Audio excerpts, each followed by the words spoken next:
të shqetësuar dhe ata, kishin marrë lajmin për avokatin edhe ishin duke... Si, ma thuj edhe një herë të vëlla se kjo, nga që po dëgjoj edhe vetën se harrova ti. Okej. Ma thuj edhe një herë. Grupi i aktivistëve qytetar, qyteti im, Po. kishin marrë vesh lajmin, Jo. të cilët nuk e di pse nuk duan të na ndjekin në podcast. Të cilët ti nuk e di sepse Pse nuk duan nuk duan na ndjekin. Kjo është arsyeja e parë e fundit dhe e vetme vëlla që s'kam për të përmendur më. A kupton? Kaloj. Ec. Me plusin, Free Andrea, eci me plusin. Edhe po i sqaroja me që kishim pyetje duke ditur njofjen edhe këto, po i sqaroja për ç'a ndodhi.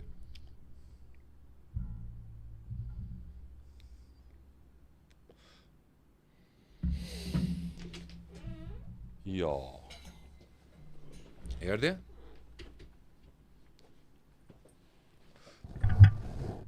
O, pastori, ua, pastor Paulini. Ua, ka ardhur pastor Paulin Vilajeti, është nisur për të podcasti, njerëz. O, pastor. Mando mbaj çik vllazë. Jeva. Mirë, çfarë bën? Hajde do futesh me neve, ti përshëndetet çik njerëz se mi live. Hajde ulu këtu tek unë, rrim me mandin. Mandi? Bekov zoti. Ja pra, të dashur miq, njerëz të besimit, njerëz që predikojnë dashuri, njerëz që predikojnë Zotin, sapo morën vesh që kanë halle miqtë e tyre, ka lënë rehatin e shtëpisë vet dhe është nisur këtu, na e bëri surprizë. Për Zotin nuk e prisja. Po shiko, unë po të ndiqja live, edhe kur unë shoh që miqtë mi janë të shqetësuar, për mua ka shumë rëndësi që të jem pranë tyre. Shiko, unë besoj personalisht që misia e ne njerëzve nuk është thjesht të them të dua. Po. Duhet bësh vepra dashurie që nëpërmjet tyre jo të thuash që unë e dua filanin, po t'jenë edhe veprat ato që flasin shumë herë në ditë tona. Gash flasin vetëm fjalët.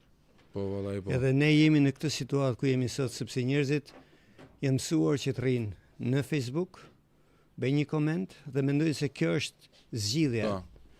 Edhe unë mendoj që nuk është kjo, sepse aty po flisnit edhe po ju ndiqja me shumë vëmendje.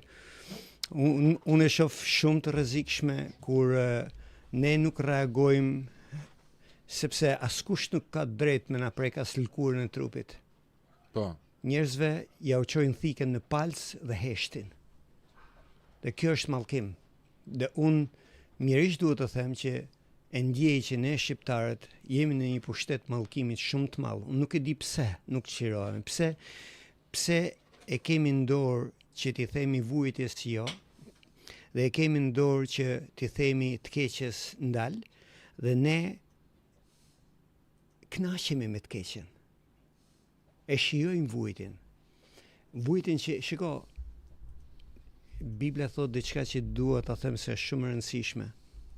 Dhe Bibla thot që po të vuash për shkak se e meriton, atëherë je në rregull me vujtin. Unë besoj ne po vuajmë diçka që ne nuk e meritojmë. Nuk e meritojmë. Unë po dëgjoja një të dhënë trënditse. 15% e popullsisë shqiptare janë të varfër dhe 20% të tjerë po shkojnë drejt varfërisë, drejt varfërimit. Kjo do të thotë që është shumë situatë serioze në Shqipëri. Edhe më duket sikur domethënë njerëzit apo organet ndryshme bëjnë spektakël e nëpërmjet spektaklit duan që njerëzit të heqin vëmendjen nga e keqja. Unë do them vetëm kaq. Si pastor, njoh aq shumë njerëz të cilët vizioni i tyre më i madh është çfarë t'ju jep fëmijëve në darkë. E imagjinon se në çfarë situatet janë këta 15% njerëz? Do të thonë, e gjithë ëndra atyre është që çfarë duhet të hanë fëmijët e tyre në darkë. Janë nuk e di, po një organizatë humanitare në Shqipëri e quajtur World Vision, ata kanë bërë një studim për para disa vitesh ku thotë që 18% e fëmijëve shqiptar flenë pa ngrënë, jo se s'duan, po se nuk kanë. Kjo është e dhimbshme. Kjo është e tmerrshme, pastor. Imagjino, fëmia, nuk them vetë se unë edhe ti e përballojmë edhe 3 ditë me nej pa hangër. Fëmia nuk e kupton arsyen pse duhet me nej pa hangër. Kjo është diçka që është alarmante në vendin tonë. Unë besoj gash që është shumë e rëndësishme që ne duhet të kuptojmë një gjë që është e vërtetë. Ne nuk na ka në dorë askush.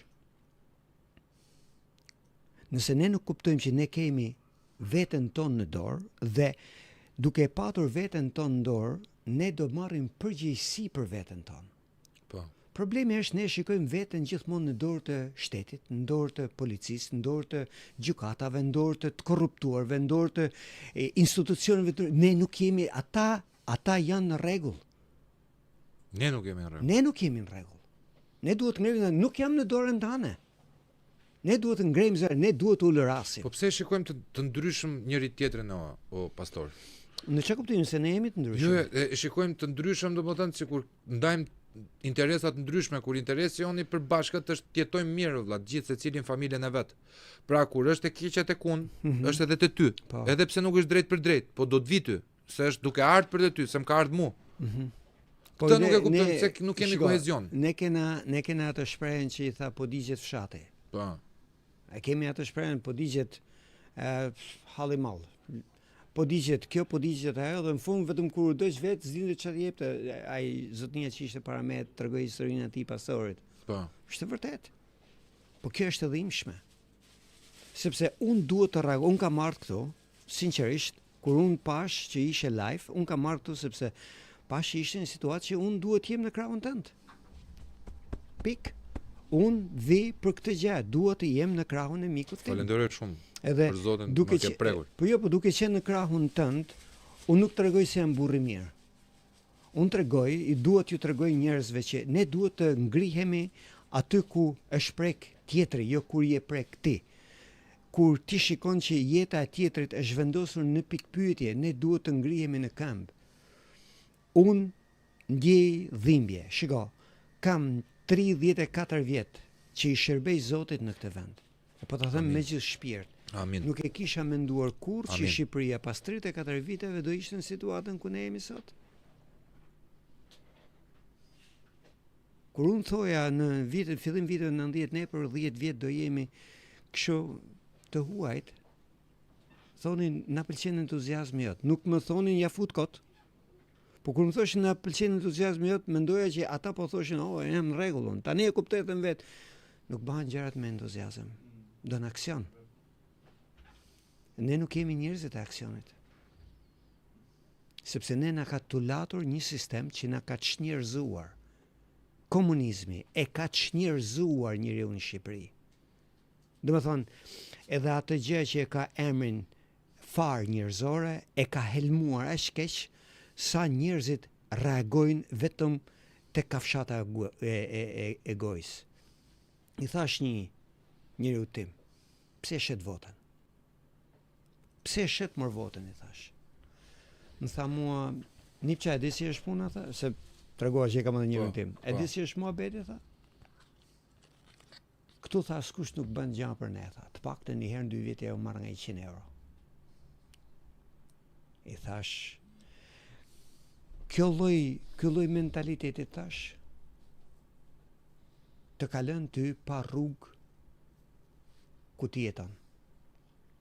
E din tash në gjithë kjo rruga thash që ke tek shtëpia jote, i thash njeriu tim, deri në fund të gjitha rrugët e fshatit janë asfaltuar. Rruga juaj nuk është asfaltuar. Dini pse po? Sepse ju shisni votën. Po, ai nuk vjen. Dhe ai pse do vi, thotë, unë e kam ble. Këtu thash ti duhet mendosh sa ta shesish votën, ti do të kesh balde në shtëpi. Dhe ky është një mentalitet që është skandaloz. Sepse nuk është puna ç'a bën, unë të paktën ja marr presi njerëzit zgjedhet me marr diku 50 apo 100 euro. Kjo është e frikshme. Është një postulat me që se ti e di që unë e dashuroja të formimin tënd religioz njerëz, se ke shumë ndryshe nga tjerët dhe e parafërsohet times. Është një shprehje në Kur'an që unë e kam përmendur disa herë, po që nuk i përket vetëm Kur'anit, i përket Zotit në thelb. Në qoftë se djalli arrin të ulet në zemrën tënde, atëherë bindu që ja ke krijuar ti kushtet, ja ke hapur ti rrugën, ja ke shtruar ti rrugën. Po, nuk ka nevojë me lexu Kur'anin, është që nga fillimi është biblike, sepse në qoftë se ne lexojmë Biblën, vetë Adami dhe Eva ja kanë hap rrugën djallit për marrë me hyrë në zemrën e tyre. Nuk vjen, shiko, a di si është puna? Do të tregoj një gjë që është shumë e bukur. Në qoftë se lexojmë tek Mateu kapitulli 4, është një moment ku Jezusi shkon dhe e tundon djalli për 40 ditë, domethënë agjeron 40 ditë dhe ditën e 41, vjen djalli dhe e tundon. Dhe ç'a bën? Ai e merr thot dhe e çon në majët e tempullit dhe thot hidhu. Pra, djalli të çon deri në majët e tempullit. Hidhem as hidhem është në dorën time. Thuj këtyre gurve që të bëhen buk. E ke ndorë ti për mos me leju vetën, për me çu vetën që për me shit vetën për bukën e gojë, se Jezus në thotë e mori Uria dhe erdhi djalli dhe tundoi dhe tha, nëse je biri i Perëndis, thuj këtyre gurve që të bëhen buk. Ai nuk e shiti vetën për buk, ne shesim vetën për buk. Ne shkojmë në majët e një vendit, domethënë ne kemi mundësi hapim një biznes edhe bëhemi biznesmen të pasur dhe hidhemi nga çatia. Ose shkojmë e bëhemi punonjës së shtetit edhe hidhemi, pastaj o burra e kam në dorë, jo mor jo. Tundimet do vinë. Unë besoj që është e mundur që ne të jemi njerëz normal. Është e mundur. A jeti njeri normal? Besoj se po. Unë të kam pa gjithmonë si njeri normal. Unë besoj jam njeri normal. Po ka njerëz normal. Që do të thot njerëzit normal nuk ka rëndësi, unë dua që njerëzit besojnë Zotin. Po njerëzit normal duhet që të thonë ajo e cila është bërë normale që prek normalitetin tim, unë duhet të ngrehem. Po e ti si është problemi, pastor? Ne të dy jemi normal në një realitet që të dy neve dim që është normal. Problemi është realiteti që ne jetojmë na ekuivalenton si në jo normal. Ne prandaj unë kam hapur termin pacient. Njerëzit nuk e kuptojnë metaforën, ta kush është ky idioti që na akuzon neve pacient. Se është e rënd ti thuash tjetër me tonun ty, o ti pacient. Sa mi smur thotë ai, kush është ky gashi që del arrogant? Unë jam pacient. Unë jam krye pacient, mas. Unë jam pacient. Jam pacient, thëm ty pacient e gjejmë kurën, se ne dim që jemi të smur. Absolutisht po. Unë mendoj ky është problemi. Ne nuk kuptojmë që jemi shoqëri e smur. Ky është një problem shumë serioz. Unë e shoh veten time si njeri, si një pacient ditë për ditë. Ndaj lutem, ndaj kërkoj Zotin. Unë jam njeri i cili them që unë kam nevojë për një mrekulli, pacienti kërkon mrekulli. Dhe unë besoj që kjo është një gjë e cila shiko. Ne duhet të heqim dorë nga një gjë që është shumë e rrezikshme. E di çka kam vënë re? Unë kam vënë re këtë. Ti ke vllajën tënd që është në një pozicion shtetëror dhe thua, nuk ngrihem se kam vllajën punë. M'fal. Atë shpreh interesi jot. Vllai jot është në rregull më. Ne nuk duhet ta mbyllim veten për shkak se kemi disa njerëz që punojnë në shtet. Ore nëse preket interesi im personal, e din që ju them njerëzve kur shkojnë për të votuar? Unë ju them kaq. Ju lutem, mos shkoni për të votuar për filanin e Fistekun. Shifi që janë programet e partive politike. Cili është interesi jot dhe i familjes tënde? Dhe ti jep shans vetes. Ne japim shans filanin më u bë kryeministër, i japim shans filanin më u bë deputet, i japim shans filanit për jo më jo. Unë i jap shans vetes, do me votën time dikush do bëhet kryeministër, dikush do bëhet kryetar bashkie. Po i kam dhënë shans vetes. Ne shkojmë për të votuar? Jo aty. Po jo ne shkojmë, dona me bë filanin patjetër kryeministër, dona me bë kryetar. Ej! Mentalitet komunist, komplet komunist. Një mallkim kaq të madh. Unë e thash dje isha i ftuar në një studio në Kosovë. Dhe unë i thash kaq, ore nuk ka gjë më satanike, më demonike djalli më i fuqishëm nuk është shfaq njëherë njerëzimit se sa nëpërmjet komunizmit. Dhe e ka mbajtur njerëzit janë në këtë pushtet akoma. I kemi dalë nga komunizmi, nuk po nxjerrim dot komunizmin nga vetja.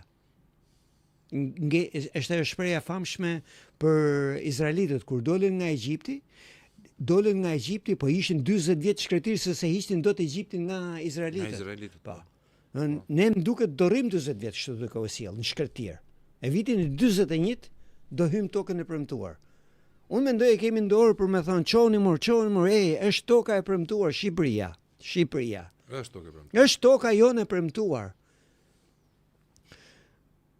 Kam një pyetje për ty si miku. Po. A beson se Perëndia bën gabim? Asnjëherë në botë. A beson që Zoti na ka krijuar si komb? Besoj se na ka dhënë vetdijem për tu njësuar me njëri tjetrin dhe po. Na ka krijuar. Po.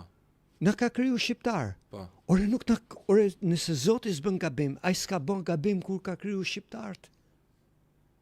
Ka bën mrekulli më jo gabim. Ne duhet ta shohim veten si mrekullia e Perëndisë. Nëse nuk e shohim veten, nuk e shoh veten time unë si shtetas i kryeministit të Shqipërisë. Po. Dhe kthej syt te kryeministi çfarë po thotë se hapin syt njerëzit shoh nëpër kafe lajme tan ditën, çfarë bajnë?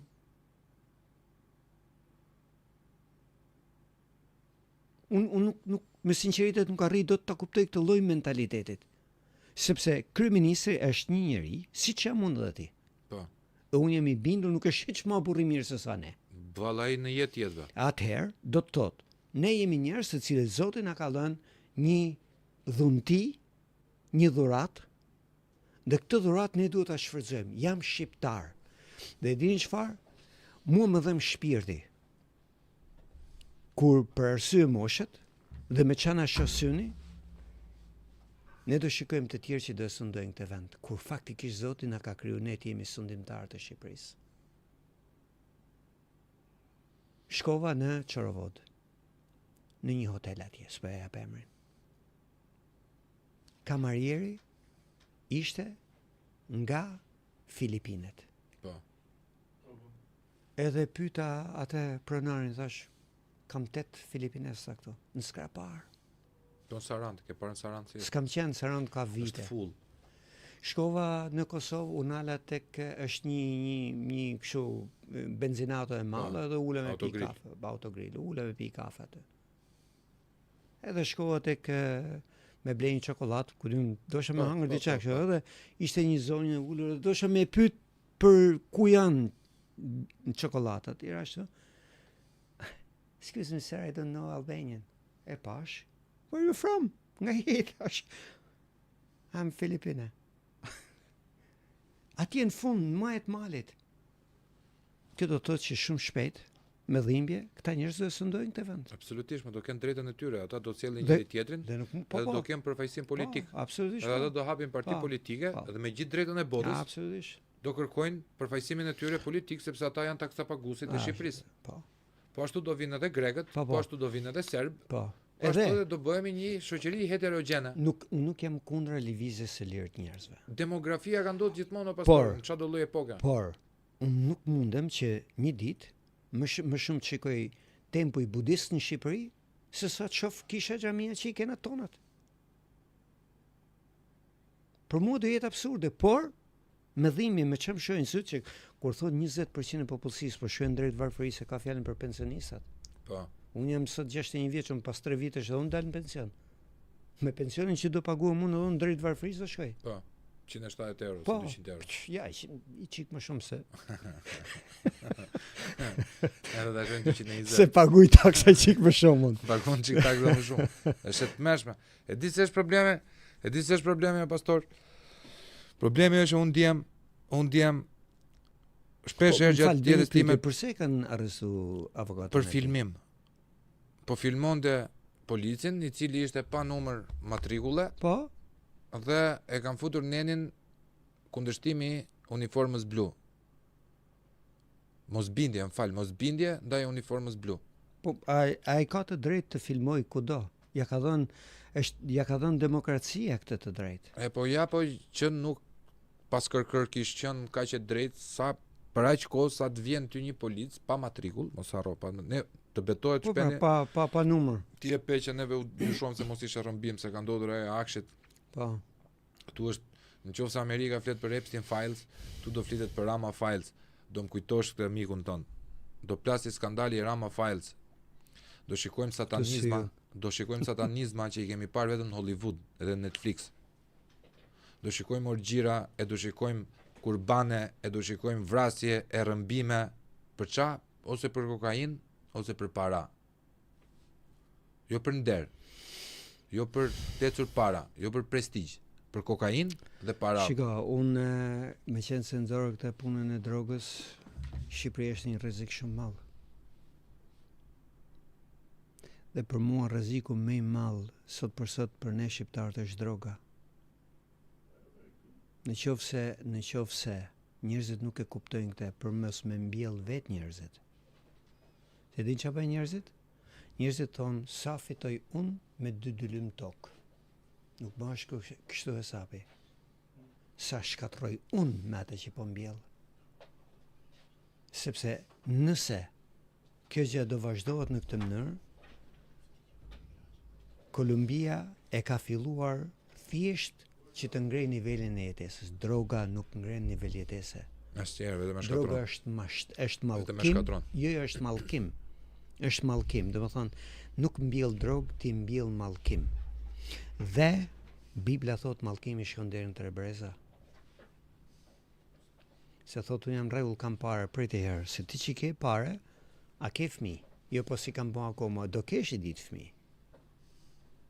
Po fëmija im do rritet me parë, po mallkimi do shkojë deri tek. Fal, ç'a? Po, një ushqim po vlla se edhe unë i vdekur fare. Ose jemi Është live akoma po? Live, jemi tërkohës live, jemi 844 veta. Wow. Nuk e ke den në YouTube, nuk e ke den sa veta kanë shkruar për ty tani. Ata që më shajnë Zoti i bekoft. Po nuk të shan ty njëri avokat, ti pastor, nuk të shan njëri ty se ty veç me të pan syt jam pasyrimi i shpirtit, o e ke ditë pastër shpirtin ose ka njëri. Jo, po se nuk jam shiko. Unë kam nevojë për Zotin njësoj si çdo njeri tjetër. Si çdo njeri mor pastor. Absolutisht. Si çdo njeri mor se sepse unë shiko. Më është bërë një pyetje dje. Edhe pyetja që më bëri ishte kjo. Ku ndryshon ti nga unë? Më bëri pyetje një njeri. Në live apo live. Po. E thash unë këtu. Që të më thonë? Kur unë vej gishtin biometrik, atje del fotografia ime, del fotografia dikuj tjetër. Dhe dhe maqë. Po. Ka që ndryshoj. Dhe me thonë, unë jam unik. Që do të thotë, ne jemi të papërsëritshëm. Këtë që të them, nuk ta kam thonë, kjo është profetike kjo që do të them. Kjo që bën ti, nëse nuk do e bësh ti, nuk do arrit ta bëj kur askush në historinë e njerëzimit, sepse Zoti ty në këtë tokë të ka thënë mision. Po. Mision. Unë kam mision. Dhe unë nuk është se vi këtu, thjesht se të kam mik. Unë e kam mision nga Zoti me ken në krahun tanë. E kam mision. Unë besoj duhet të kemi mision me qenë krahët njëri tjetrit. Ora është mision nga Perëndia. Ne nuk e kuptojmë ma këtë mision kaq të madh. Po pse ka ndodhur kjo humbja e dashurisë? Pastor, pse ka ndodhur? Do të thënë nuk ka gjë më plotësuese se dashuria. Shiko, ne unë e thash më përpara dhe dua që ta përsërisë se shumë e rëndësishme. Ne kemi shit keq veten. Kena bërë një pakt me djallin se the një gjë shumë bukur, po të ndiqja live në orën 7:30 ka qenë ora fix. Ti the nuk i prishi xhamiat as me Meçeo as Enver Hoxha, pi kanë prish njerëzit. Është e vërtet. Pranuan të vrisin Zotin. Po. Pranuan ta vrisin dot. Jo, pranuan ta vrisin në bazë të Nietzsches, se unë kam bërë shumë debat me shumë miq të krishterë protestantë të gjitha për Nietzschen, sepse e quajnë antikrishti e më të tash. Jo, shiko, ai ka ide shumë bukur. Nuk jam dakord me shumë prej tyre.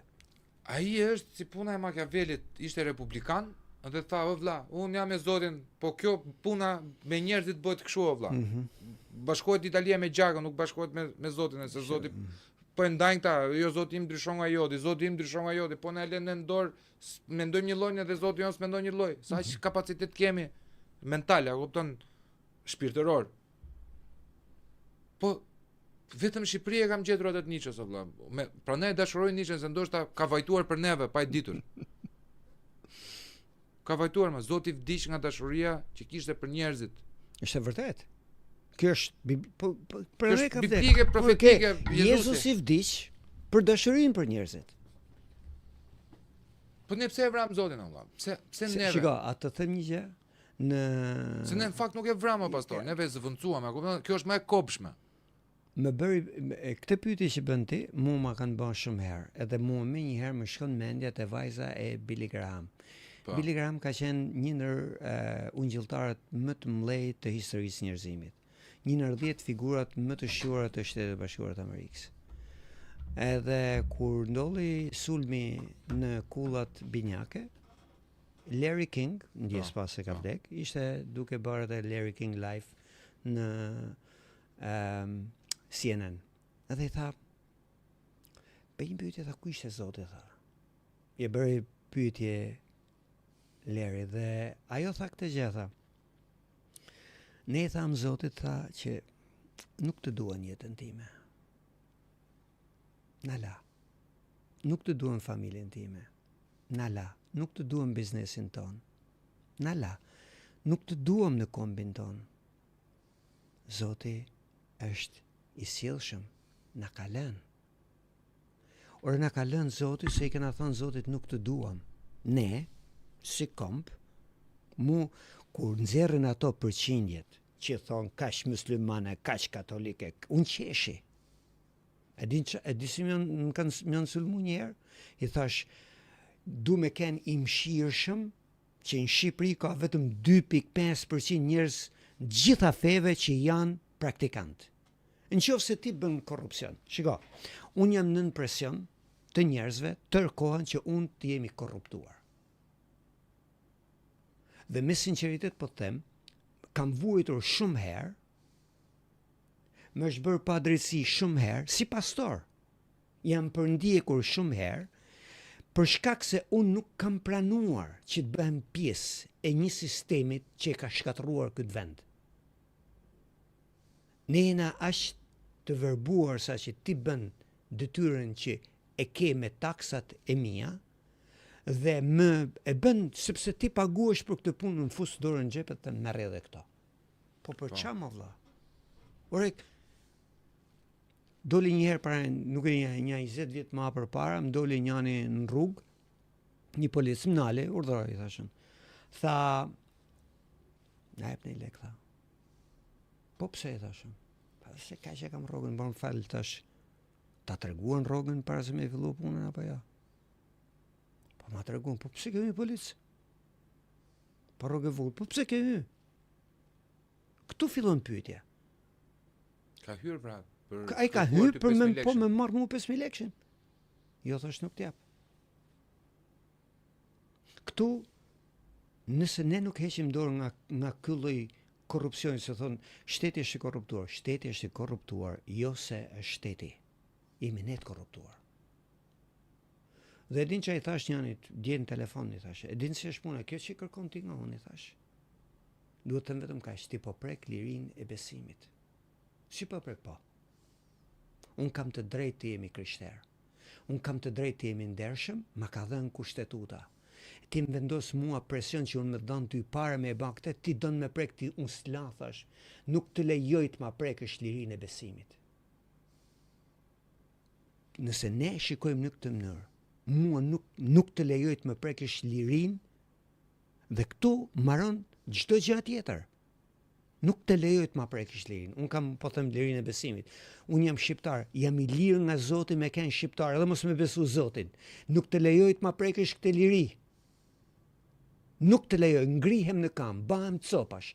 Shumë njerëz thonë pse s'del në demonstrat. Nuk dal sepse unë dola në 90-ën. Unë kam këtë mënyrë sot që predikoj fjalën e Zotit. Unë besoj është rralla të tjerëve. Unë ta kuptoj shumë mirë. Po në 90-ën kam dal nga mjesi deri në darkë. Edhe mua po më gjykonin pse nuk shkon tek tek Po, të dëgjova. Altinin tek rajoni numër 2. Ku jam më Po, sa vet janë live tani? 900 gati. Po, 900 vet urdhro. Ku jam? Ky është mision. Ore, ku jam më i vlefshëm unë vëlla? Eksakt. Unë aty jam vetëm unë dhe Mandi, edhe Buçi. 3 veta do ishim neve, si gjunafçar që do rinin do prisin pas derës. Dhe këta 900 vet do ishin Edhe këta do ishin fare E vërtet? kurkuna valla. S'do ta dini fare. Zoti është aq i madhërisëm dhe aq i magjishëm sa kam mënyra të pafundme që fantazia jon, kapaciteti jon nuk e mendon dot veprimin e tij o vlla.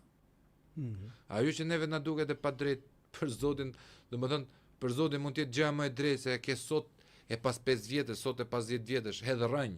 Nuk thot bëje dhe bëhet. Bëhu dhe bëhet. Nuk e ka se nuk është magjistar, është krijues. Unë në qoftë se nuk do më kishte ndodhur ajo që më ndodhi me pronat e familjes si të na vinte jeta anapull, unë ndoshta nuk do isha ky shpendi më. Dhuratën më të bukur më ka bëu Edi Rama, më njeriu që neveris më shumë. Që ka prek pronën. Më ka zgjuar mbi njeriun. Është vërtet. Nuk e kuptoj njerëzit, dhuratë më të madhe tjetës, mua ma ka bëu Edi Rama, sepse dhimbja ime vëlla që ndjej mrena, lufta ime shpirtërore më ka bëu ky që jam sot, që mos kem frikë. Shiko, unë ju them njerëzve një gjë. Nëse nuk e kuptoni që shteti asnjëherë nuk ka të drejtë, nuk do arrish të kuptosh drejtën tënde. Domethënë, çdo lloj ligji që shteti e bën, ne duhet ta shikojmë si një ligj të padrejtë. Përse? Derisa ne të kuptojmë që me të vërtet ky ligj ne na shërben, ne nuk duhet të heshtim duke thënë është pa drejtësi edhe pse është ligj. Unë jam një njeri që shoh miqtë e mi të krishterë, pastor që hynë në politikë. Më është bërë ofertë që në vitet 90 kam thënë jo. Besoj që vajosja e Zotit dhe dhuntia e Perëndisë dhe thirrja e Perëndisë, se kjo është shumë e rëndësishme, është që unë të jem këtu, sepse për mua nuk ka gjë më të çmuar se sa unë të quhem biri i Perëndisë, se sa të quhem kryeministri i Shqipërisë. Do të thonë, të jem biri i atij që ka kriju universin, ta ndroj me kryeministër. Sot jem gjallë. Dhe ç'a bëjnë? I përndjekin. Unë vetë jam i djathtë. Sot jem gjallë. Sa ashtu duhet të jetë një. Po unë sot jem gjallë nuk votoj majtas. Mbaroj historia. Nuk është mkat me kene majta në pushtet. Po unë do votoj gjithmonë djathtas. Kur kryeministri i Shqipërisë është i majt, unë i lutem Zotit çdo ditë për kryeministrin. E di çfarë më kanë thënë mua? Më turren këta djathtët. I lutesh ti Zotit për kryeministrin që ai ka bërë këtë orë, më falni. Që të marrë vendime drejta edhe për tyre. Pik more. Nuk e kuptojnë. Ata nuk lutem unë që ai të rrinë pushtet. Po që inshallah mbaj dorën. Unë i them Zot, mbaj sa dorën. ma parë ti ikin nga pushteti, po sa tjetë aty? Mos bëj shumë dëm. Po, bekoje.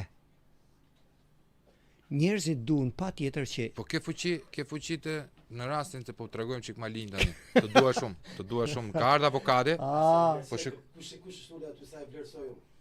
Në maksimumin më të madh. E po ka ardhur. E di ka marrë se morë vetë të kanë arrestuar. Sa i madh, më i madh akoma. Për zotin nuk e kam ditur. Respekti kam pas për ty gjithmonë, shprehu gjithmonë. Nuk e kam ditur kur vëlla që unë mendova se erdhe ti tash kur erdhi kaq shpejt.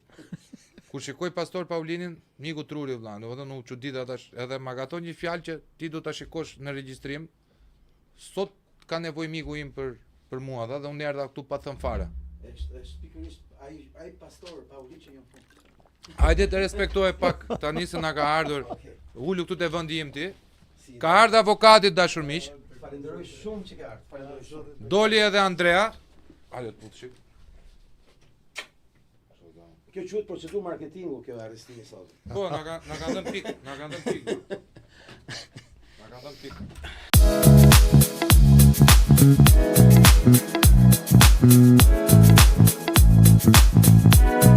pik.